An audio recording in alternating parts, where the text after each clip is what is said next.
उसके बाद इनको भी जानलेवा हमला करा, मेरे खुद को भी जानलेवा हमला करा है, और सिर्फ पावर दिखा रहे थे अपना। कौन लोग थे जिन लोगों ने पीटा है आप लोगों को? क्या नाम बताया? अभिज्ञान पटेल। हम होटल में काम कर रहे थे तो एक भैया आए तो उनको बचाने के चक्कर में तो हमारे जो ओनर है साहब और मैडम है तो मारा पीटी कर रहे थे तो चले गए तो उनको बचाने के चक्कर में, और उनके साथ भी मारा पीटी हुई और फुल दारू पिए हुए थे, 4-5 लड़के थे और हम भी चले गए तो हमको भी मारा। और मध्य प्रदेश की राजधानी में रात एक ट्रैफिक सिग्नल पर एक गुंडे और उसके गुर्गे मीडिया कर्मी के साथ मारपीट करते हैं। पास ही में एक रेस्टोरेंट संचालक और उनकी पत्नी जब ये देखते हैं तो बचाने आते हैं।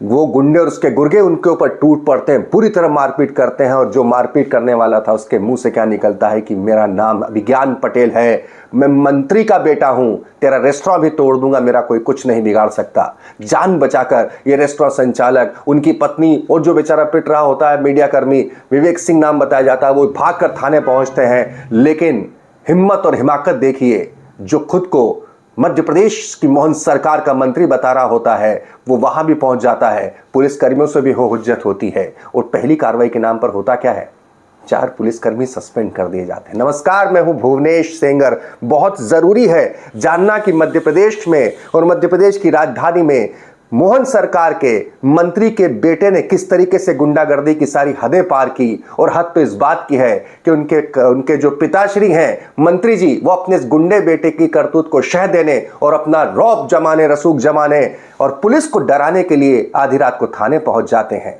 ये पूरा वाकया विस्तार से बताऊंगा, लेकिन उससे पहले सवाल भी आप सबके जहन में होना चाहिए कि क्या इस तरह की अगर हम कहें मंत्री के बेटे को गुंडागर्दी का हक किसने दे दिया, और फिर क्या नैतिकता के नाते मंत्री को थाने जाने चाहिए अपने गुंडे बेटे का सपोर्ट करने के लिए? और उसके बाद अभी तक भारतीय जनता पार्टी का पूरा आला कमान कहे या मुख्यमंत्री मोहन यादव चुप क्यों है, या ऐसे मंत्री को अपने पद पर बने रहने का अधिकार है? बहुत सारे सवाल हैं, बहुत बुनियादी तौर पर हम इसे उठाएंगे, लेकिन उससे पहले गुजारिश है, बहुत ईमानदारी और दमदारी के साथ हम अपनी बात रखते हैं, कोई खबर छुपाते नहीं। इसीलिए गुजारिश है, द लपेटा को तत्काल सब्सक्राइब करें, बेल आइकन को प्रेस करें, फेसबुक पर फॉलो करें और यूट्यूब पर जाकर जरूर सब्सक्राइब करें। तो आइए मैं आपको बताता हूं विस्तार से क्या क्या हुआ। क्या आप बहुत इसे देखेंगे, ये बाकायदा ऑन रिकॉर्ड FIR की कॉपी के आधार पर है जो द लपेटा के पास मौजूद है। होता यह दरअसल भोपाल में गुलमोहर इलाका, त्रिलंगा इलाका जो है, रेड लाइट, वहां पर रात 8 बजे एक गाड़ी में 7-8 जो लोग सवार होते हैं वो रोकते हैं, बाइक सवार को रोकते हैं। विवेक सिंह नाम मीडिया कर्मी को उसे बुरी तरह पीटने लगते हैं। कुछ विवाद हो गया होगा, छोटा मोटा होगा, लेकिन उसे पीटने लगते हैं। वहीं पास में रेस्टोरेंट संचालक डेनिस मार्टिन और सोनू और उनकी पत्नी आलिशा, वो जब देखते हैं तो वो भी आते हैं बीच बचाव करने, पूछते क्यों मार रहे हो।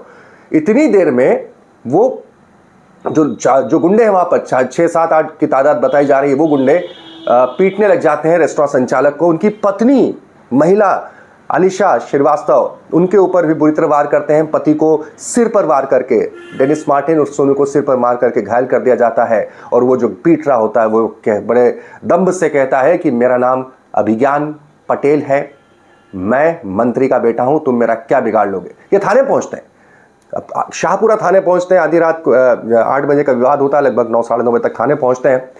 मजे की बात देखिए, जो आप देख रहे हैं इस वक्त जिनके साथ मारपीट हुई है, ये उनकी तस्वीर है। लेकिन जिसने मारपीट की, जरा नौनिहाल को भी देखिए। आप जरा पहले देखेंगे तब आपको समझ में आएगा। देखिए श्रीमान जी हैं। अब ये कौन है मारपीट करने वाले? इसका नाम है अभिज्ञान पटेल, अभिज्ञान नरेंद्र पटेल। ये मध्य प्रदेश की मोहन सरकार के स्वास्थ्य राज्य मंत्री नरेंद्र शिवाजी पटेल के सुपुत्र साहब हैं। रसूख तो देखिए जरा इस तस्वीर में। खुद के जन्मदिन पर कौन उन्हें गुलदस्ता नहीं भेंट कर रहा है। ये तस्वीर इन्हीं की सोशल मीडिया की प्रोफाइल पर है, जिसमें कि भारतीय जनता पार्टी का मध्य प्रदेश का शीर्ष नेतृत्व, प्रदेश अध्यक्ष से लेकर हितानंद शर्मा संगठन मंत्री तक, इन साहिबजादे को उनके जन्मदिन पर फूल दे रहे हैं। फिर देखिए ना साहबजादे ने क्या गुल खिलाया है। साहबजादे रंगपंचमी की रात को जिस तरीके से मारपीट करते हैं, फिर थाने पहुंचते हैं और थाने जाकर पुलिस कर्मियों से हो इज्जत करने लगते हैं। स्वाभाविक है, आरोप लगाया जा रहा है कि वो दारू पिए हुए थे। हालांकि मेडिकल के लिए भेज दिया गया है। पिता खुद स्वास्थ्य राज्य मंत्री हैं, मेडिकल कैसा आएगा ये आप भी समझ सकते हैं, हम भी समझ सकते हैं। लेकिन वहां मौजूद हर शख्स कह रहा था कि बेतहाशा नशे में था अभिज्ञान पटेल। और जब अभिज्ञान पटेल वहां पहुंचकर हुज्जत करता है तो पुलिस कर्मी को कंट्रोल करने के लिए दोस्तों जो उनके जो गुंडे गुर्गे वो भी थाने पहुंच जाते हैं और वहां पर हंगामा खड़ा करने की कोशिश करते हैं। उसके बाद जब उन्हें वहां से खदेड़ा जाता है। तो जरा ये देखिए, अपने इस महान सुपुत्र की तरफदारी करने के लिए मध्य प्रदेश सरकार में संविधान की शपथ लेने वाले मोहन सरकार के काबीना मंत्री, ये तस्वीर देखिए, नरेंद्र शिवाजी पटेल थाने आ धमकते हैं साहब, थाने आ जाते हैं। देखिए किस ठसके के साथ कुर्सी पर बैठे हैं, क्या हक होता है इन्हें, यहाँ पर आचार संहिता लग रही है। और दूसरी बात, आप अपने बेटे की करतूत तो पहले पता कर लेते, उसके बाद हिम्मत करते, उसके बाद सोचते, लेकिन नरेंद्र शिवाजी पटेल थाने पहुंच जाते हैं।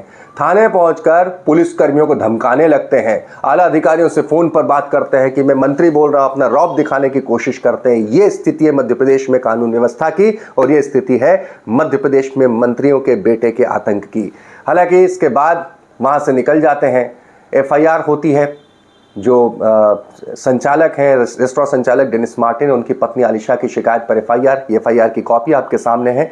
इस FIR में IPC की धारा 294, 324, IPC नहीं, भारतीय दंड संहिता, वो चेंज हो चुका है, भारतीय दंड संहिता की धारा 294, 324, 506 और 34 के तहत मामला दर्ज होता है। जिस FIR के मुताबिक ये स्पष्ट है कि अभिज्ञान पटेल ने मारपीट करी बुरी तरीके के साथ, उसके खिलाफ FIR, और उसके गुर्गों के साथ FIR है, खिलाफ FIR है।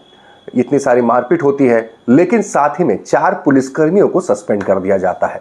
बताया जाता है कि थाने पर इन पुलिसकर्मियों ने अभिज्ञान पटेल के समर्थकों के साथ मारपीट की। पुलिसकर्मी वहां क्यों मारपीट करेंगे? पुलिसकर्मी क्यों मारपीट करेंगे? तो अगर कोई हंगामा कर रहा है थाने में तो उस पर, और अगर ऐसा स्थिति है तो इस पर तो फिर सरकारी काम में बाधा, पुलिस पर हमला, और भी बहुत सारी धाराएं जुड़नी चाहिए थी। लेकिन जरा इन धाराओं को देखिए, कार्रवाई को देखिए, और फिर 4 पुलिसकर्मियों को तत्काल ताबड़तोड़ सस्पेंड करना ताकि मंत्री जी का ईगो सेटिस्फाइड हो जाए। वाह क्या बात है।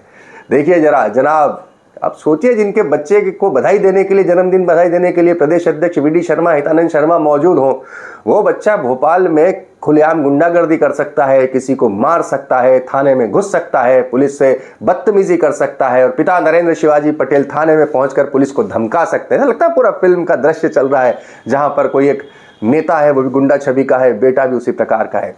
और इन सब के बीच में देखिए हुआ क्या, पहले ये सुन लेते हैं जो चश्मदीद है उनके साथ, या जिनके ऊपर बीती उनकी जुबान। उसके बाद इनको भी जानलेवा हमला करा, मेरे खुद को भी जानलेवा हमला करा है, और सिर्फ पावर दिखा रहे थे अपना। पहले रोड कौन लोग थे जिन लोगों ने पीटा है आप लोगों को, क्या नाम बताया? अभिज्ञान पटेल। हम होटल में काम कर रहे थे, तो एक भैया आए, तो उनको बचाने के चक्कर में तो हमारे जो ओनर है साहब और मैडम है, तो मारा पीटी कर रहे थे, तो चले गए, तो उनको बचाने के चक्कर में, और उनके साथ भी मारा पीटी हुई, और फुल दारू पिए हुए थे, 4-5 लड़के थे, और हम भी चले गए, तो हमको भी मारा, और ये नाक में चोट भी आई है मेरी। और फिर उतने में फिर मार मुर के फिर चले गए, गमला उठा के मार दिया हमारे ओनर को, सर फट गई, कान फट गई, तो मैडम को भी मारा, उसको चश्मा पर तोड़ दिया, आंख में कांच, जो चश्मा के कांच घुस गई। इस मसले पर खामोश है, FIR हो चुकी है। मोहन यादव मुख्यमंत्री जी को अब इस पर बयान देना चाहिए कि आखिर उनके मंत्री अपने गुंडे बेटे की हिमायत करने के लिए थाने क्यों पहुंचे। क्या यही राम राज्य की परिकल्पना है? क्या यही वो सुशासन है जिसकी गारंटी मध्य प्रदेश की जनता को देना चाहती है मोहन सरकार?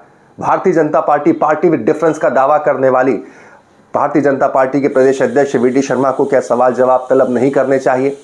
इन तमाम बातों को लेकर सवाल सबसे बड़ा शुचिता का होता है। अपने एक बेटे के लिए बाप थाने जा सकता है, लेकिन अगर आपने पद और गोपनीयता की और भारत के संविधान की एक बतौर मंत्री शपथ ली है, तो आपको कानूनी प्रक्रिया को बाधित करना, प्रभावित करना कतई शोभा नहीं देता।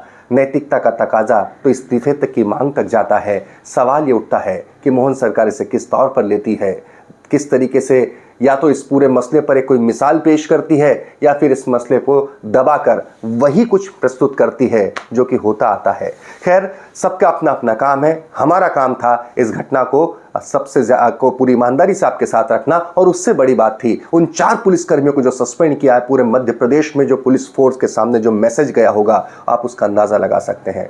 क्या आपको ये नहीं लगता कि अब के बाद पूरे मध्य प्रदेश में कहीं पर भी कोई भी नेता का बेटा गुंडागर्दी करेगा तो कोई भी पुलिसकर्मी उसे रोकने से पहले सोचेगा कि भोपाल में जब ऐसा हुआ था तो शाहपुरा थाने में नरेंद्र शिवाजी पटेल के बेटे पर कार्रवाई करने के चलते 4 पुलिसकर्मी सस्पेंड हो गए थे। अब आप मुझे इस बात का जवाब दीजिए, क्या ऐसा होना चाहिए? क्या यही संदेश जाना चाहिए? क्या उन पुलिसकर्मियों का सस्पेंशन तत्काल नहीं रोका जाना चाहिए, बल्कि उन्हें तो इनाम मिलना चाहिए कि आखिर उन्होंने एक मंत्री के प्रभाव में न आते हुए उसके बेटे को, जो थाने में गुंडागर्दी कर रहा था, रोकने की और काबू करने की कोशिश की। सबका अपना अपना है, कौन सा मीडिया इस खबर को दिखाता नहीं दिखाता हमें फ़र्क नहीं पड़ता, लेकिन हम आपसे गुजारिश ज़रूर करते हैं कि इस लिंक को इतना शेयर करना कि कहीं ना कहीं ये बात ऊपर तक पहुँचे और इस पूरे मसले पर कम से कम कोई ऐसी मिसाल कायम हो कि कोई दूसरा मंत्री का बेटा ऐसा करने की या फिर कानून को ठेंगे पर रखने की हिम्मत न कर सके। दमदार खबरों के लिए द लपेटा को सब्सक्राइब करें।